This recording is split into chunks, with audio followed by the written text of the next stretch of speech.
नमस्कार। मैं दीपक कुमार यादव। मैं अपने द्वितीय सेमेस्टर के छात्र छात्राओं को भाषा विज्ञान के अंतर्गत और CC7 के अंतर्गत मैं सभी छात्र छात्राओं को काव्य के बारे में बताने जा रहा हूँ। जो काव्य क्या है, काव्य का परिभाषा क्या होता है और काव्य का लक्षण क्या होता है। मैं CC7 के अंतर्गत द्वितीय सेमेस्टर के छात्र छात्राओं के लिए ये काव्य शास्त्र के बारे में बताने जा रहा हूँ। जो काव्य का परिभाषा क्या होता है, काव्य का लक्षण क्या होता है और मेरा व्याख्यान, मेरा वक्तव्य, मेरा वाणी मैथिली भाषा में रहेगा और अपने लोगन के हम मैथिली भाषा में CC7 के अंतर्गत काव्य का परिभाषा, काव्य का लक्षण के बारे में विश्लेषण कयल जा रहल छी। तो सबसे पहिने काव्य का परिभाषा की थी, ताहिके बाद हुनक लक्षण की भेल से भेल। कवि के कृति के हम काव्य कहै छी। कवि के द्वारा जे कोनो भी कहानी लिखल जाइत अछि, जे कोनो भी अपना कहानी के तौर पे कुछ लिखै छै, वो काव्य भेल। अर्थात काव्य के मतलब भेल कहानी।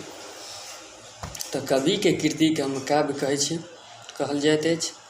प्राचीन संस्कृत वाङ्मय में संपूर्ण रसात्मक और सृजनात्मक साहित्य के गणना काव्य शास्त्र के अंतर्गत होइत अछि। काव्य शास्त्र के अंतर्गत होइत अछि। काव्य का परिभाषा और लक्षण के संदर्भ में प्राच्य एवं पाश्चात्य दुनू जगत में प्रचुर मात्रा में मत प्रतिपादित भेल अछि। पाश्चात्य आचार्य लोकनि काव्य का जे परिभाषा देलनि अछि, वो काव्य के 4 गो तत्व होइत अछि। भाव तत्व, कल्पना तत्व, वृद्धि तत्व और शैली तत्व।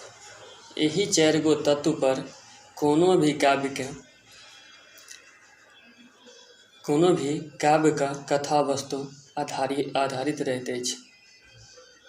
तो सबसे पहले सुप्रसिद्ध अंग्रेजी का कवि और आलोचक मैथ्यू अर्नल्डक मत अछि, poetry is at bottom the criticism of life. अर्थात काव्य मूलतः जीवन का आलोचना थी।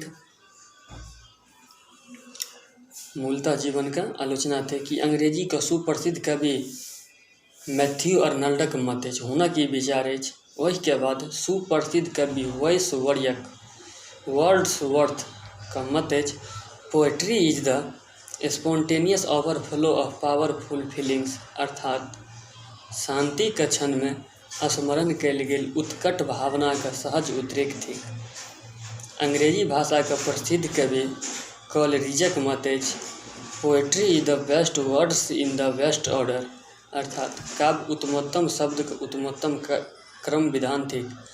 जॉनसन का मत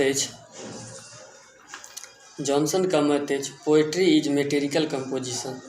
अर्थात छंदों में रचना काव्य थी। कोनो भी काव्य में अगर छंद के जे रचना होइत अछि, उनको काव्य कहल गेल अछि। वही के बाद प्रसिद्ध आलोचक सेनेरी हडसन का मत अछि, it is fundamentally an expression of life through the medium of language. अर्थात काव्य शब्द का माध्यम से प्रकट कयल गेल जीवन का अभिव्यक्ति थे।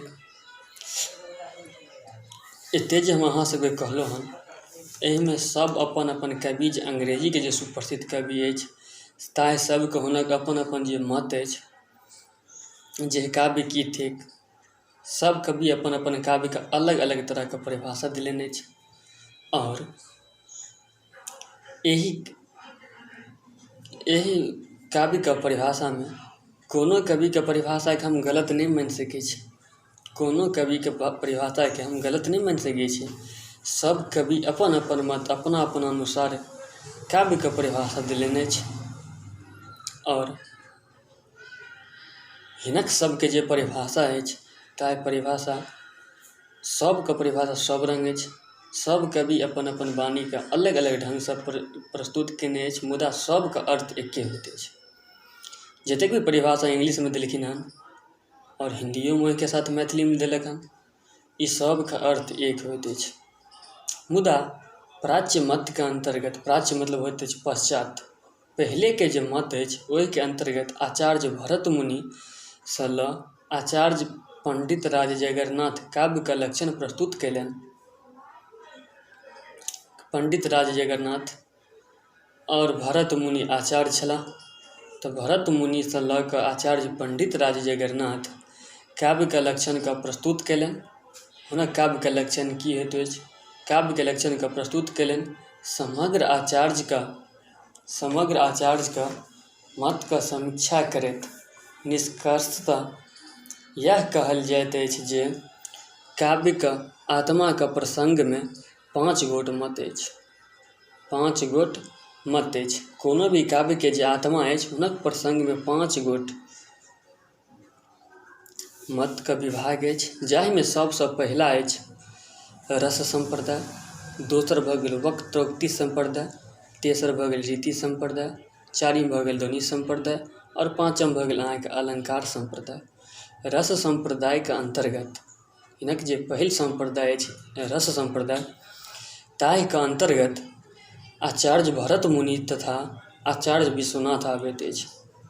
रस संप्रदाय के अंतर्गत 2 गो आचार्य, आचार्य भरत मुनि और आचार्य विश्वनाथ आबैत छथि। ई दुनू आचार्य रस के काव्यके आत्मा मानलनि। रस जे अछि से काव्यके आत्मा ई दुनू आचार्य मानलनि। जतेक भी आचार्य या जतेक भी कवि छथि से अपन अपन आत्माके अलग अलग ढङ्गसँ मानलनि अछि। एहिमे रसके अपन आत्मा मानलनि आचार्य भरत मुनि और आचार्य पंडित आचार्य विश्वनाथ। ई 2 गो जे कवि छथि से हिनका रसके काव्यके आत्मा मानलनि। मुदा कुंतक वक्रोक्तिके काव्यके आत्मा मानलनि, तऽ वामन रीति अर्थात माधुर्य, ओज आदि गुणके आधार पर रचनाके शैली के काव्यके आत्मा मानलनि। कुंतक वक्रोक्ति के जे काव्यके आत्मा मानलनि तऽ वामन रीति अर्थात माधुर्य, ओज आदि गुण के आधार पर रचना के शैली के काव्य का आत्मा मानलनि।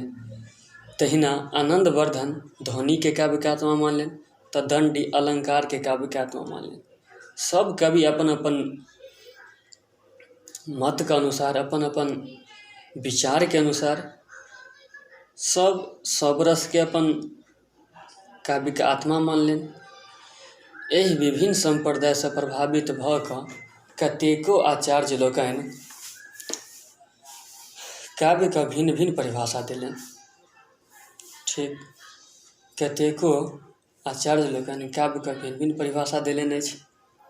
सर्वप्रथम विश्व विश्रुत महाकवि वेदव्यास जे रामायणके रचयिता, महाभारतके जे रचयिता छथि, महर्षि वेदव्यास अपन अग्नि पुराणमे काव्यके लक्षण एहि रूपे देलनि: संक्षेपाद वाक्यं मिष्टार्थ वैवच्छिन्नाः पदावली काव्यम्। महर्षि वेदव्यास जे महाभारतके रचना केलनि, ओ महर्षि काव्यके परिभाषा देलनि: संक्षेपाद वाक्यं मिष्टार्थ वैवच्छिन्नाः पदावली काव्यम्, अर्थात अत्यंत संक्षेप में अभीष्ट अर्थ का अभिव्यक्ति काव्य थिक।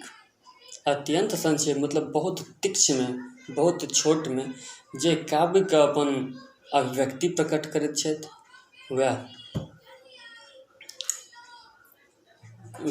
काव्य थिक। एहिना महाकवि दंडी वेदव्यासके मतसँ प्रभावित होइत काव्यके लक्षण एहि रूपे प्रतिपादित कयलनि। महाकवि दंडी हुनको परिभाषा कनि देखल जाओ। एहिसँ पहिले महर्षि वेदव्यास देने छलाह, मुदा आब महाकवि दंडीके अनुसार देखी काव्यके परिभाषा की होइत अछि: शरीरं तावदी पार्थ वैवच्छिन्नाः पदावली। शरीरं तावदी पार्थ व्यवच्छिन्ना पदावली अर्थात अभीष्ट अर्थ के व्यंजित करे वाला शब्द के काव्य कहल जाइत अछि। महाकवि रुद्रट सब महाकवि छथि। महाकवि रुद्रट काव्य के कवि का मौलिक सृष्टि मानैत छथि आ आचार्य दण्डी सँ कनेक आगाँ बढ़ि कऽ शब्द के संग अर्थ के जोड़ि काव्य का लक्षण एहि रूपे देलनि। ननु शब्दार्थो काव्यम अर्थात ननु शब्दार्थो काव्यम। ई महाकवि रुद्रट हिनका अनुसार काव्य का परिभाषा भेलनि। मुदा एहिमे आचार्य आनंदवर्धन सेहो ध्वनि के काव्य का आत्मा मानलनि। आचार्य आनंदवर्धन ध्वनि के काव्य का आत्मा मानलनि तथा शब्द एवं अर्थ के काव्य का शरीर मानि कऽ काव्य का लक्षण एहि रूपे प्रतिपादित केलनि। शब्दार्थ शरीरम तावत काव्यम। शब्दार्थ शरीरम तावत काव्यम ई आचार्य आनंदवर्धन के अनुसार काव्य का परिभाषा भेल। काव्य प्रकाशक का रचयिता आचार्य मम्मट का मत अछि। काव्य का जे सबसे पहिने जे काव्य में जे प्रकाश केलक, काव्य के बारे में जे सबसे पहले कहलक ओ आचार्य मम्मट छथि। आचार्य मम्मट का मत अछि तद दोषो शब्दार्थो सगुना वनलंकृत पुनः क्वापि अर्थात ओहि रचना के काव्य कहलनि जे दोष रहित गुण युक्त हुए तथा जाहि में कतौ अलंकार नहियो हुए। ओना आचार्य मम्मट एहि मत का अत्यंत आलोचना केलनि।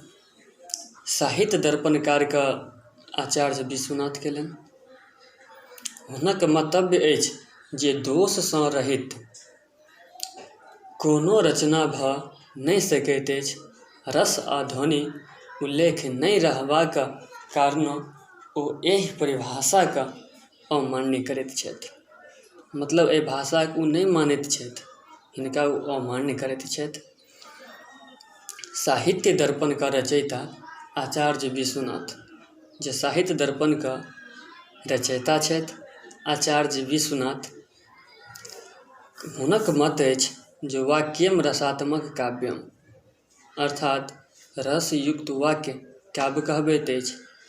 जाहि काव्य में रस अछि ओहि में हुनक जे काव्य के पढ़ला सँ जे हमरा अहाँ के मन में जे आनंदित जे प्रकार का रस उत्पन्न होइत अछि हुनका आचार्य विश्वनाथ काव्य मानलनि।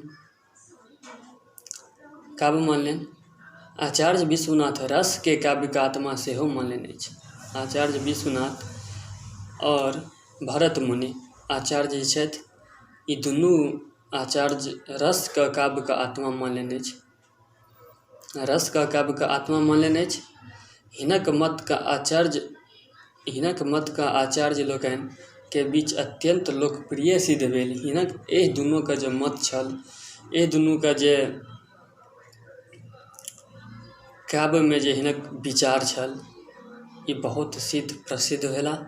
सब कवि लोकनि हिनक मत का स्वीकार केलनि और एहि का स्वीकार केला सँ जे काव्य के जे कोनो भी आत्मा मानलनि अछि ताहि में रस सबसँ मूल थिक और एहि रस का माध्यम सँ कोनो भी काव्य के पढ़ला सँ ओहि में की रहस्य अछि, ओहि में की गुण अछि ओ हमरा सिखबाक अछि, बुझबाक अछि, समझबाक अछि। रस गंगाधर का रचयिता पंडित राज जगन्नाथ। रस गंगाधर जे काव्य अछि एहि का रचयिता पंडित राज जगन्नाथ अपन मत प्रतिपादित करैत कहलनि अछि।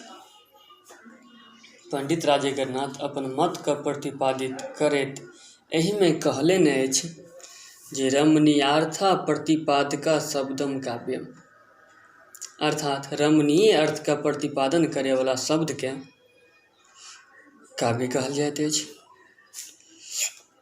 रमणीय अर्थात मोनके जे रमबै, कोनो भी कहानी एहन होइत अछि जकरा पढ़लासँ हमर मोनमे खुशी होइत अछि, हमरा मोनमे प्रसन्नता होइत अछि, तहिना मोनके रमबैवला जे काव्य अछि ओ काव्य भेल।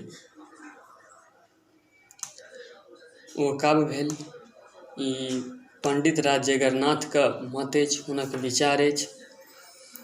तथा एहिमे देखी पंडित राज जगन्नाथ अपन पूर्ववर्ती आचार्य मम्मट, हिनक जे पूर्ववर्ती छलाह आचार्य मम्मट आ विश्वनाथके मत अछि। पूर्ववर्ती हिनकासँ जे पहिलेवला छलनि कविराज पंडित राज जगन्नाथसँ जे पूर्ववर्ती मतलब हिनक जे पहिलक क्षण छल, हिनक जे पहिलुका लोकोक्ति छल, हिनक जे पहिला जे छल, हिनक पूर्वज कही या हिनकासँ पहिले जे कवि आयल छलाह हुनका कही, ओ छलाह आचार्य मम्मट आ विश्वनाथ। एहि दुनूके मत अछि जे सुन्दर समाहार अपन मतके अन्तर्गत कयलनि, अपन मतके अन्तर्गत हुनक सुन्दर समाहार कयलनि। ओहिके अनुसार रमणीय शब्दके अर्थ होइत अछि मोनके रमबैवला, मोनके रमबैवला अर्थात मोनके लीन करैवला। रमबै शब्दके अर्थ होइत अछि जे मोनके लीन करैवला या मोनके रमबैवला।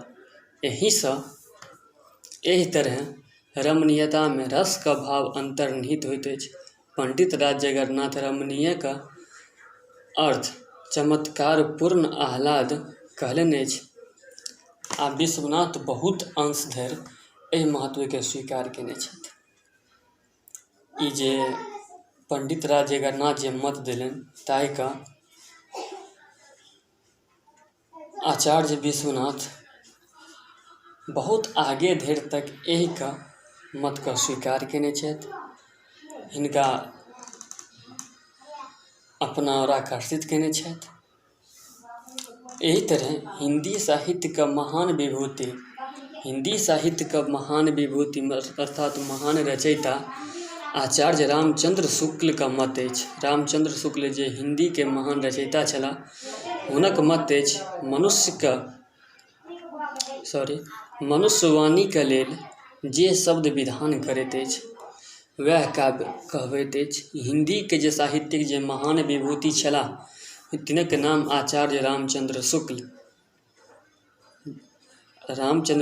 महात्मा गांधीके क्लासमेट छलाह, हुनक संगी छलाह रामचंद्र शुक्ल। ई हिंदीमे जे अपन मत देलनि अछि, अपन विचार देलनि अछि, ताहि विचारके सुनी मनुष्यवाणीके लेल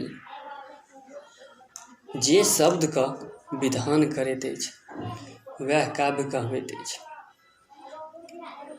हिंदी साहित्यके सुप्रसिद्ध साहित्यकार और चिंतक जयशंकर प्रसादके मत अछि जे काव्य आत्माके संकल्पात्मक अनुभूति थिक जकर संबंध विश्लेषण विकल्प वा विज्ञानसँ नहि अछि। ओ एक गोट श्रेयमयी प्रेय रचनात्मक ज्ञानधारा थिक। एहि परिभाषामे सभ्य एवं सौंदर्यके समन्वयमे आत्माके प्रतिमा पर और ज्ञान पर जोर देल गेल अछि। ताहिसँ हिनक जे काव्यके परिभाषा अछि से बड़ा नीक लागल। हिनक परिभाषा बहुत सुन्दर ढङ्गसँ भेल। ओना एहिमे जतेक कवि अपन अपन परिभाषा देलनि अछि ताहि सब कविके परिभाषा, सब कवि अपन अपन मत देलनि अछि और सबके मतके एके गो अर्थ होइत अछि। ओना अछि तऽ भिन्न भिन्न अर्थ, मुदा ओकरा हम सरियाके अगर देखल जाउ तऽ सब मतके विचार एके गो अर्थ पड़ै छै जे काव्यके परिभाषा की थिक। सब देलनि हन काव्यके परिभाषा, मुदा ओहिमे सबके अपन अपन मत अछि, सबके अपन अपन विचार अछि, सब अपना अपना विचारके अनुसार सहिए परिभाषा देलनि अछि। मुदा सब परिभाषाके अर्थ अगर हम अहाँ गौरसँ सुनी, गौरसँ बुझी तऽ एक होइत अछि। एखन हिंदी का सुप्रसिद्ध कवि या चिंतक कही जयशंकर प्रसाद का जे मत छल से अपने लोगन सुनलहुँ हन।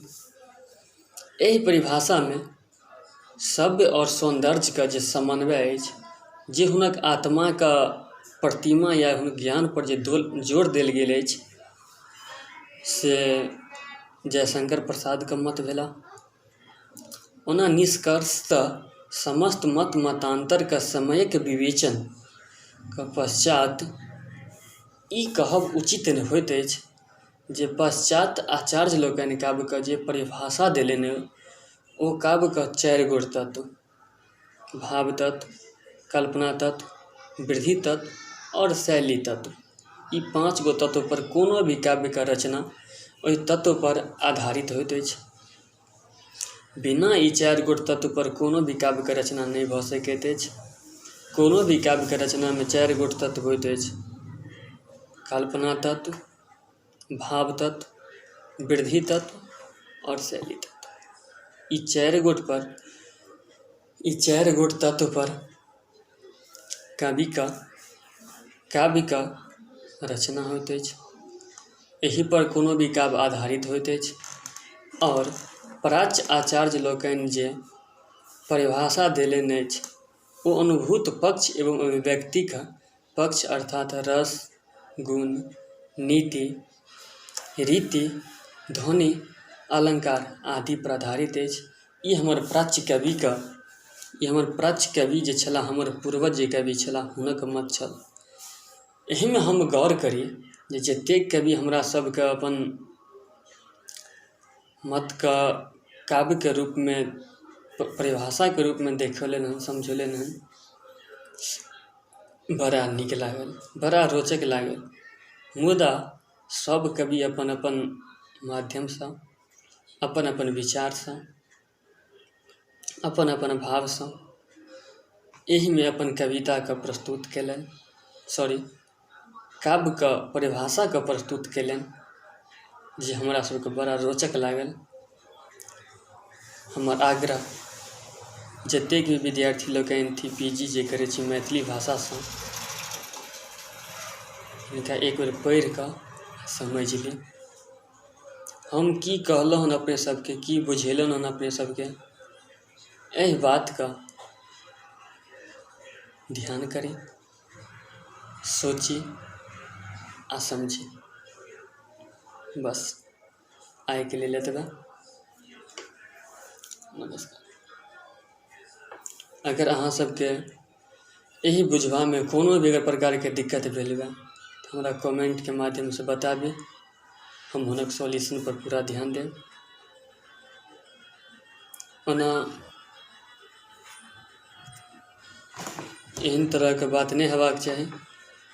जाहि तरीकासँ, जाहि ढङ्गसँ अपने लोगनके बुझौलनि हन, एहि पर विचार करी, सीखी, समझी, बुझी। नमस्कार।